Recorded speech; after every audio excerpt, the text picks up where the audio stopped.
According to the FBI, hate crimes in America targeting Muslims or people who just appear to be Middle Eastern surged in the aftermath of 9/11. There is this cloud, with the hate crimes, with the profiling, with being rounded up. Again, I think this illustrates the power of film, that in spite of the reality, in spite of the material that we know to be true, we still embrace the mythology. The mythology is still a part of our psyches. Stereotypes take a long time to wither away. And for many of us, we're comfortable with our prejudices. We don't want to change. We've grown accustomed to this face.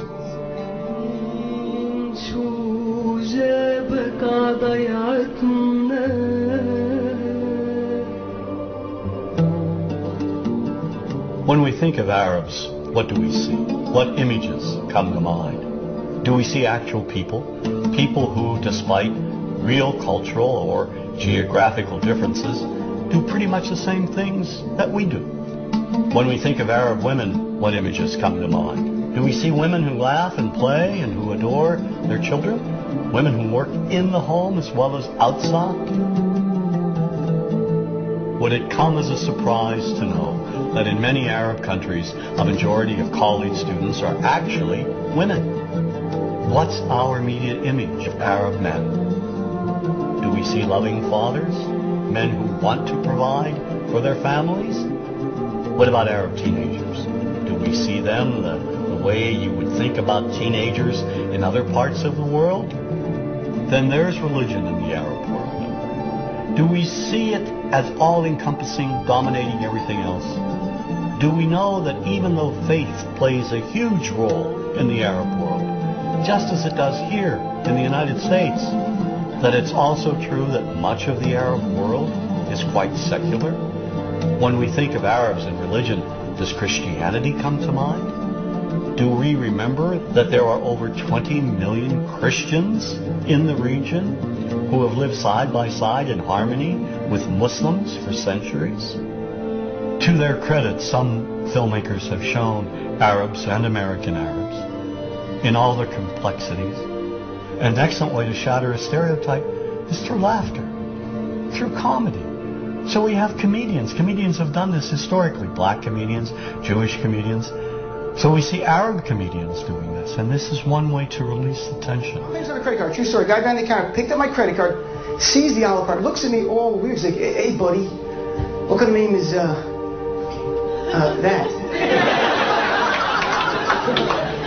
I'm like, well, sir, it's an Arabic name. He goes, what does this mean? So I'm like, well, translate it to English. It means peaceful, friendly Arab. But he's not happy. He goes, yeah, what Arab country is your family from?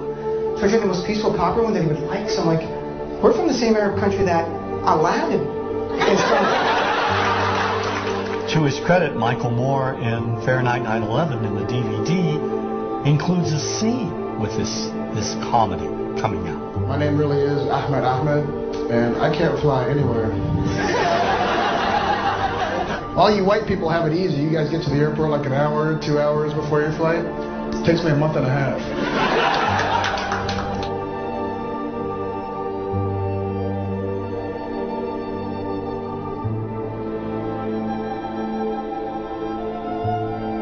Nous vivons dans un monde qu'on peut critiquer, qui est le monde de la dérision.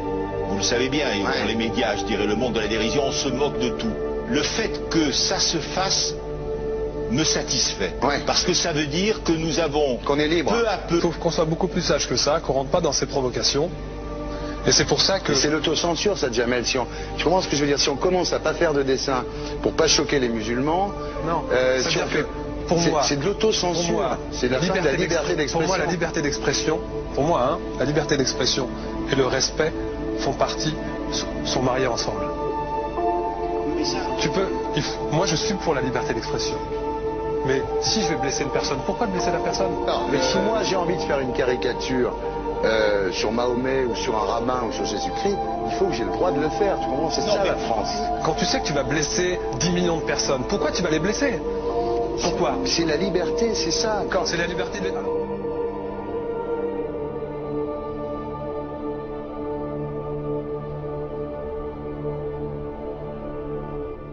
Non, mais vous pensez pas que c'était à vous de vous excuser, non? En disant le sketch n'était pas très drôle, je suis désolé si j'ai blessé des gens, voilà, excusez-moi, voilà, c'est une connerie, c'est mon travail. Mais vous referiez pas le même sketch quand même? Mais le spectacle que je fais reprend en grande partie les lignes de ce sketch. Mais il y a un truc que je comprends pas sur cette affaire, c'est qu'à aucun moment vous avez senti le besoin de vous excuser et que vous en avez rajouté. C'est tellement surprenant, c'est tellement inadmissible que j'en suis choqué. Voilà. Dans un pays où on peut parler, on peut s'exprimer. Et là, pourquoi tout d'un coup, sur un sujet, on ne pourrait pas s'exprimer? Vous savez bien pourquoi on ne peut pas s'exprimer. Pourquoi? Parce que dans ce pays, on a envoyé pendant la guerre des juifs dans des chambres à gaz et que ça crée un petit problème quand même. Vous voyez ce que je veux dire? Dans ce pays, on a envoyé pendant 400 ans des centaines de millions de Noirs. Il y a eu 400 ans d'esclavage. Et pourtant, ça n'a pas empêché Michel Leb de faire un sketch qui m'a fait marrer. Où il faisait un noir, et à la fin, il faisait un singe. Et en parlant des narines, en parlant des lunettes. En tout cas, lui, il n'a pas été interdit d'exercer son travail. Il a même eu la Légion d'honneur. Quelqu'un qui a toute sa famille qui a été exterminée dans un camp de concentration et qui voit quelqu'un à la télé qui dit Israël. Vous vous rendez compte? Je ne sais pas. Mais non, il y a des moments où même si on connaît les gens, même si on les a invités, on leur... Et c'est pour ça que... C'est l'autocensure, ça, Jamel. Tu comprends ce que je veux dire? Si on commence à pas faire de dessin pour pas choquer les musulmans... Non, si on fait... Pour moi, c'est de l'autocensure. C'est la liberté d'expression. Pour moi, la liberté. Et là, pourquoi tout d'un coup, sur un sujet, on ne pourrait pas s'exprimer?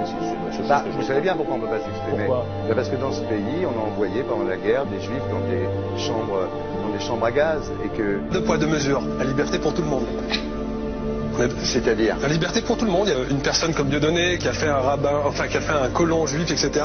Tous ces DVD ne sont plus dans les pactes. On l'empêche médiatiquement, on ne le voit plus. Alors que lui, c'est un comique. Plusieurs lois qui ont été faites contre l'antisémitisme. Et moi, je fais un appel aujourd'hui de faire une loi contre l'islamophobie.